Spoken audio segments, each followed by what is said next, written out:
Kada dođe najhladnije godišnje doba, zima, više smo izloženi bolestima i prehladama.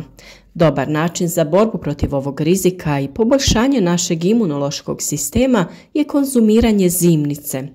Ne samo da su ovi plodovi korisni za naše zdravlje, već su i jeftiniji od povrća van sezone. Kada govorimo o berbi zimnice, mislimo u stvari na proces sakupljanja povrća i voća iz vrta. Zato uvijek moramo uzeti u obzir vrijeme trenutno i vrijeme u kojem je posijano. Treba napomenuti da uzgoj tokom zimske sezone ima nekoliko prednosti, među kojima je i to što se mnogo zasađeno povrće u ovo doba može produžiti tokom cijele godine, poput zelene salate. Uprkos niskim temperaturama i mrazevima koje nosi zima, mnogi proizvodi koji se mogu ubrati tokom ove sezone imaju vrlo malo kalorija, ali ipak oni obezbjeđuju sve minerale i vitamine koji su našem tijelu potrebni za sprječavanje prehlade i gripe. U ovom videu ćemo govoriti o zimskom povrću koje se može ubrati u ovo doba godine, ali i o onom koje se može sijati, njegovom razvoju i neizostavnoj zaštiti od hladnoće. Na našem kanalu možete pronaći mnogo korisnih savjeta o uzgoju voća i povrća, pa razgledajte. Lajkajte ako vam se neki video sviđa, te svakako zapratite naš kanal.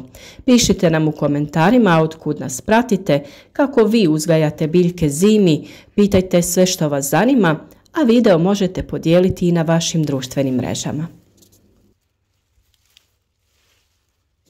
Iako je istina da su mnogi povrtnjaci često prazni tokom hladnijih mjeseci, uz pravilno planiranje povrće se može ubrati u vrlo kratkom vremenskom periodu. Mi smo ovih dana odradili posljednju berbu nekih biljaka koje neće prezimiti u vrtu, poput paprika, rodakve, repe, a prije zimske zaštite ubrali smo i dio povrća koje će prezimiti u vrtu, poput blitve, špinata i sličnih. Ima dosta povrća koje se može čuvati do zime i tada brati, na primjer poriluk, idealno povrće za pripremu čorba i krema, a u slučaju da nemate vrt možete ih posaditi i u prozorske saksije. Špinat i blitva oba se odlikuju veoma bogatom količinom provitamina A i folne kiseline. Uglavnom se beru tokom hladnijih mjeseci u godini. Prokulice, karfiol i brokula može se reći da su svojevrsne kraljice zime, jer su veoma omiljene kada su niske temperature. A tu je i mrkva, dio nje smo povadili, a dio smo malčirali i ostavili da tako bude tokom zimskih mjeseci.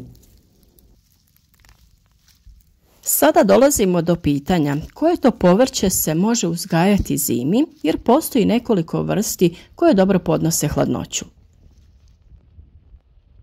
Tokom hladnijeg doba godine može se uzgajati mnogo zimskog povrća. U nastavku ćemo govoriti o onima koji najbolje podnose hladnu klimu i o onima koji se najviše uzgajaju u ovoj sezoni, uključujući njihove najznačajnije karakteristike i vrijeme čekanja na berbu.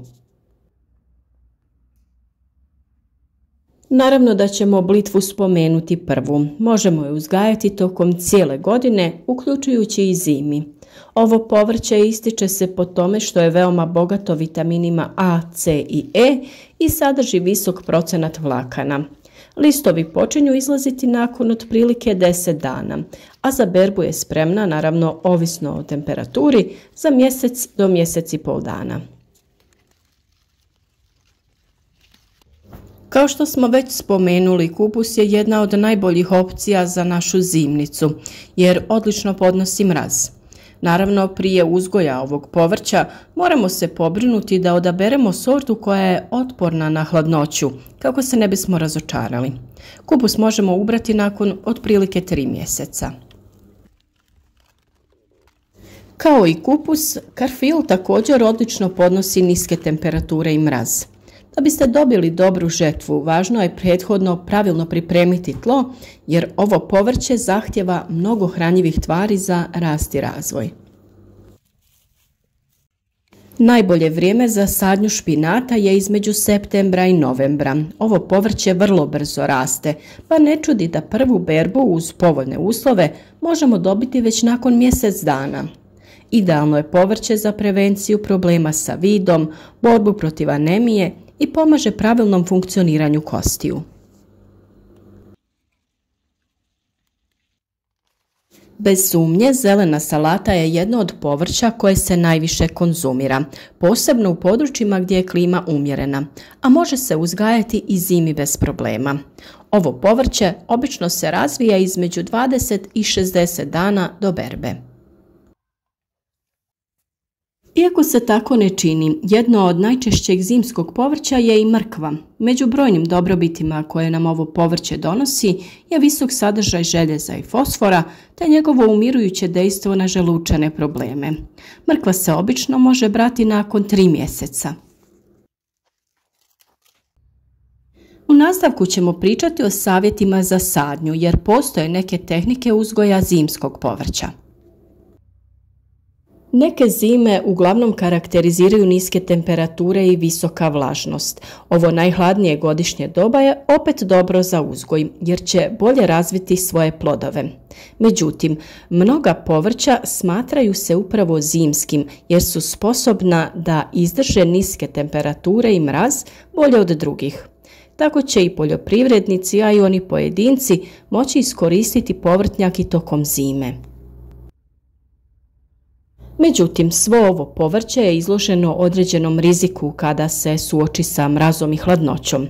Dakle, bitno je da znamo kako da brinemo o svom vrtu, potrebe koje ima zimi i kako zaštititi biljke tokom najhladnijeg doba godine. Prvi korak u pripremi i kasnijem održavanju bašte tokom zime je planiranje na jesen. Potrebno je odabrati dobru poziciju jer najbolje je saditi na sunčanim mjestima kako bi se biljke zadržale i zdravo rasle.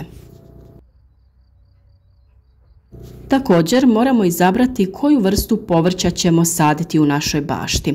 Kao što smo već spomenuli, neki vrlo dobri primjeri su kupus, zelena salata ili poriluk jer se vrlo dobro razvijaju tokom zime.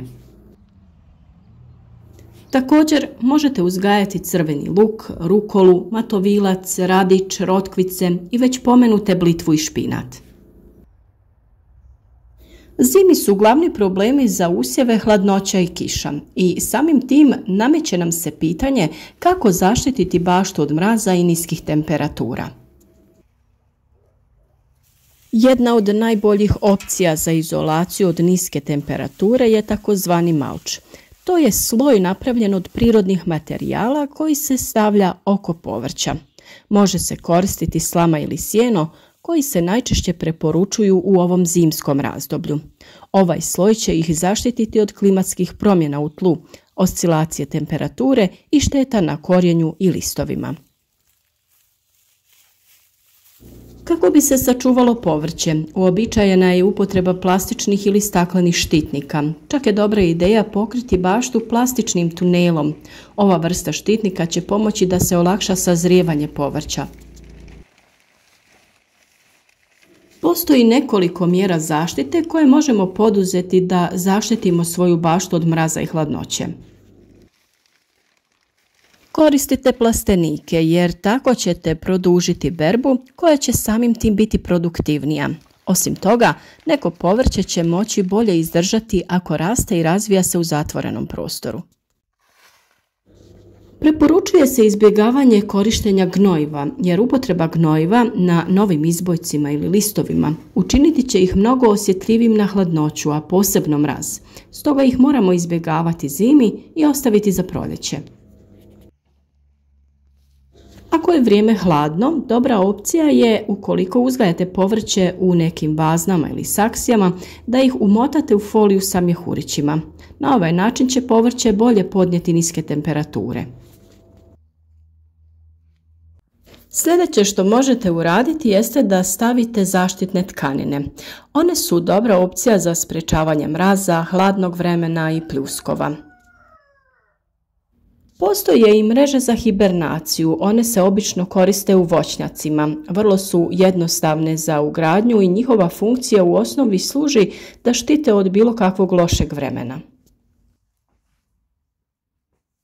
Još jedna dobra tehnika za zaštitu povrća od zimske hladnoće je korištenje termalnih pokrivača. Oni se vrlo lako oblače i skidaju, a zaista su jeftini. Ja vjerujem da ste dobili sve potrebne informacije za uzgoj i berbu biljaka. Dobro čuvajući vašu baštu, možete je iskoristiti tokom cijele godine i uživati u ukusnom voću i povrću. A sve detalje o uzgoju pojedinačnog povrća koje smo prikazali u ovom videu naravno da možete potražiti u posebnim videima na našem kanalu.